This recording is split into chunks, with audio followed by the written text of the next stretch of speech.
자, 여기서 우리가 이제 항상 마이크로 서비스를 적용할 때 데이터 일관성에 대한 이슈가 나오는데 여기서는 DDD에서는 어그리거트라고 하는 걸 통해서 어그리거트라고 하는 패턴과 이벤추얼 컨시스턴시 패턴을 통해서 이것을 지원을 하게 됩니다. 어그리거트는 말씀드린 것처럼 가장 작은 원자적 단위입니다. 엔터티 묶음. 그래서 이 하나의 어그리거트는 다른 어그리거트와는 트랜잭션을 달리합니다. 아까 마이크로 서비스 이렇게 분리하면 트랜잭션 나눈다라고 했던 것처럼 하나의 이 테이블들의 묶음이라고 보시면 되는데 한 번에 저장되는 어떤 하나의 그 데이터의 뮤테이션이 벌어지는 뮤테이션 그러니까 데이터의 쓰기가 벌어지는 그 묶음을 우리는 어그리거트라고 부릅니다. 예.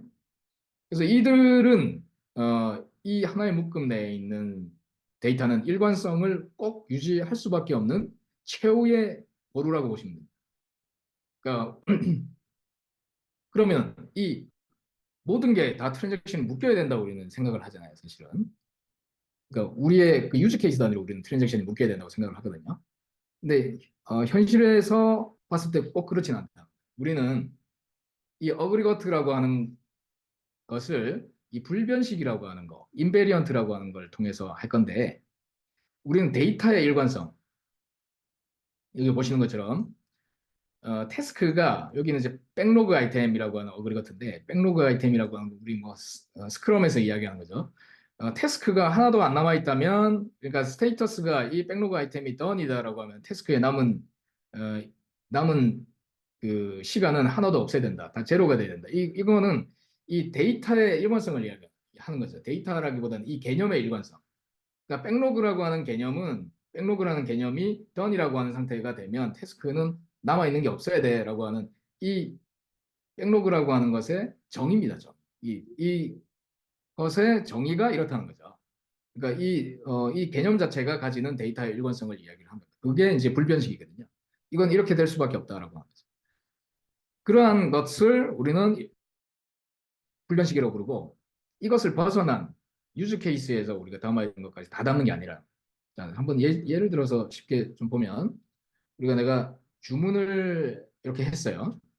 이렇게 뭐 샌드위치도 사고 뭐 이렇게 여러 개 샀습니다. 그래서 2300원이 나왔습니다. 2300원이 나왔는데 이 두 개가 예를 들면 이 수량 곱하기 각 항목 더한 값이 무조건 합계가 돼야 되는 거잖아요. 근데 우리가 데이터 구조가 이렇게 돼 있다고 보겠습니다. 데이터 설계를 이렇게 했어요. 주문이 있고 주문 밑에 오더 아이템이 여러 개 들어있다라고 이렇게 돼 있고 여기에 포인트 이렇게 주문을 하고 나면 포인트를 쌓게 해줄 거예요. 이렇게. 자, 그런데 우리가 이걸 그 어그리거트를 다 묶었다고 볼게요. 처음에 예를 들면은 우리가 주문과 동시에 포인트도 쌓여야 된다고 보면 그러면 주문과 함께 포인트가 같이 쌓여야 되면 어그리거트를 크게 묶은 겁니다. 유즈 케이스 단위로 묶은 거죠. 그러니까 주문이 되고 그 주문 양에 따라서 포인트가 쌓인다라고 하는 유즈 케이스가 있다. 그러면 그 전체에 개입되는 쓰기에 관계된 엔터티들을 하나의 어그리거트로 다 묶은 겁니다. 이렇게 다 묶었다라고 치면 얘는 포인트 시스템이 만약에 포인트 계산을 하다가 시스템이 장애가 생겼다. 그쪽에 코드가 장애가 생겼다라고 하면 이 전체 주문 자체를 할 수가 없게 됩니다. 그러니까 너무 어그리거트를 크게 묶은 케이스입니다. 이거는 첫 번째. 어, 자, 두 번째, 그럼 반대로 모든 테이블들을 각자의 어그리거트로 만들었다고 볼게요. 각자의 어그리거트로 만들면 당연히 일관성이 안 생기겠죠. 주문에 따라서 주문, 주문의 어마운트, 총계가 여기 오더 아이템에 총계하고 불일치할 수가 있을 겁니다. 왜 그러냐면 여기가 저장될 때의 데이터와 여기가 저장될 때의 데이터가 나뉘어서 서버로 전달되기 때문이죠. 그리고 트랜잭션이 서로 묶이지가 않겠죠. 자, 그런 문제가 생길 수가 있죠. 그래서 우리는 불변식이라고 하는 것은 뭐냐면 총량과 주문 내역 합성은 항상 같아야 된다는 이 개념을 유지하는 객체끼리는 무조건 어그리거트가 돼야 된다. 이렇게 묶어주면 된다. 그렇죠? 이렇게 묶어주면 이 간에는 일관성이 무조건 유지가 될 겁니다.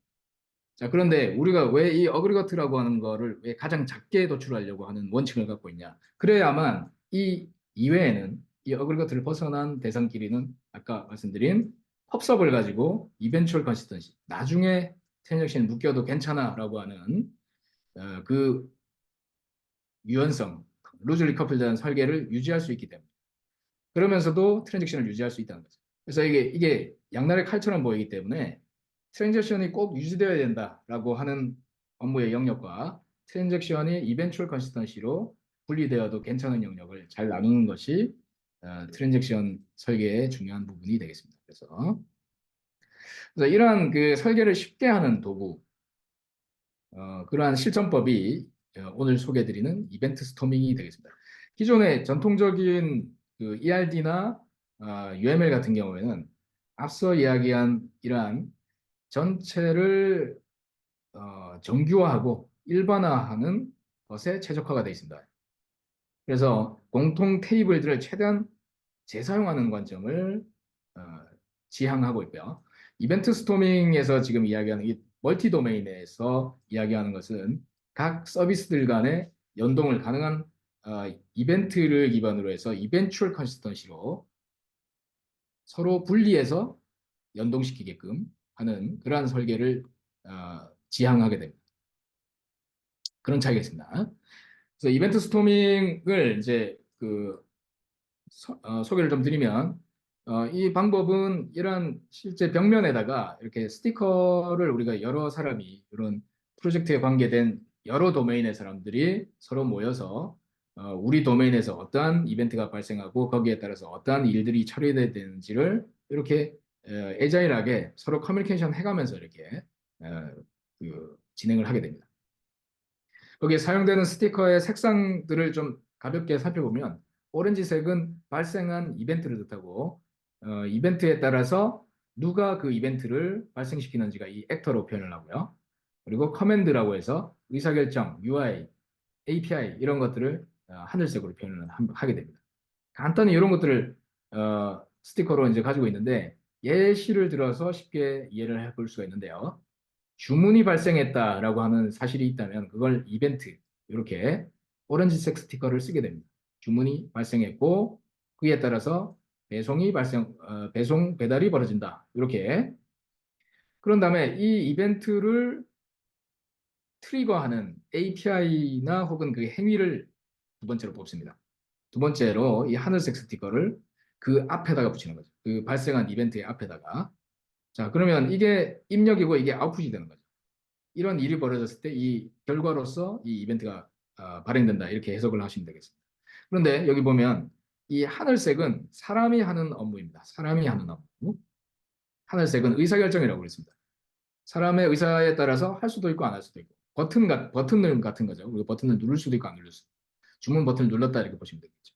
근데 이 주문이 벌어졌다는 사실이 벌어졌을 때 곧바로 우리는 자동으로 배송도 한 건이 벌어져야 됩니다. 그러면 이건 뭔가 의사결정이 아니라 자동화된 프로세스죠.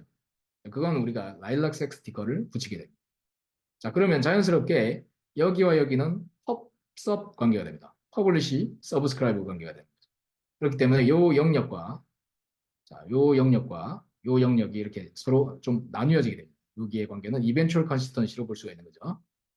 그러면 여기에는 이 입력과 출력 사이에는 DB에 뭔가 정보가 에이시드하게 저장이 되었어야 될 것이고 딜리버리 입장에서도 뭔가 이벤트가 왔을 때 배송 한 건에 대한 정보는 트랜잭션이 유지되게끔 추가가 돼야 될 겁니다. 그래서 그 부분을 우리는 어그리거트로 나타내게 됩니다. 이렇게. 그럼 이 하나의 어그리거트, 하나 이상의 어그리거트가 모여서 우리 업무적 범위를 형성하게 됩니다. 어그리거트 안쪽은 우리는 쪼갤 수 없습니다. 말씀드린 것처럼. 그거는 에이시드 트랜잭션이 꼭 유지돼야 된다고 우리가 DBA가 그것만은 나는 안 된다라고 한 거기 때문에 아무리 우리가 마이크로 서비스가 좋아도 더 이상 못 쪼갭니다. 저기는. 그래서 그 나머지 부분들, 그러니까 어그리거트 하나 이상을 모아서 우리는 바운디드 컨텍스트, 즉 마이크로 서비스로 이제 이렇게 범위를 정하게 됩니다. 이거는 아까 말씀드린 것처럼 비즈니스적으로 전략적인 관점에서 요 정도 범위를 우리는 코어로 뽑고 요 정도 범위 정도를 서포팅으로 뽑을 거야. 이건 의사결정을 그때그때 다르게 할 수 있는 거기 때문에 뭔가 앞서 이야기된 그런 전략적 패턴을 가지고 이렇게 담아내게 됩니다. 이게 이제 기본적인 기초적인 마이크로 서비스의 이벤트 스토밍의 기법이 되겠습니다.